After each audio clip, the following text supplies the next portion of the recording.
prayers of the faithful. Sana makulong na lahat ng senador, lahat ng congressman, mga gobernador, mayor, mga engineers, at contractors na sangkot sa ghost projects ng bansa.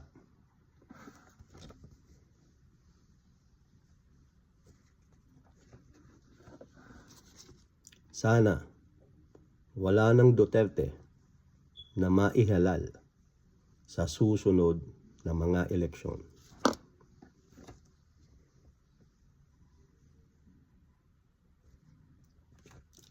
Sana gawin ni BBM kung ano ang tama at tuwid para sa ikauunlad ng mamamayan at ng bansa.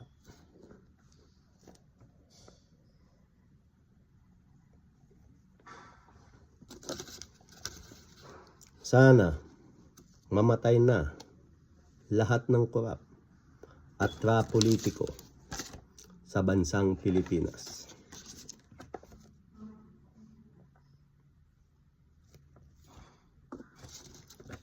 At sana manalo si Leni, Robredo at Trillanes sa susunod na presidential election.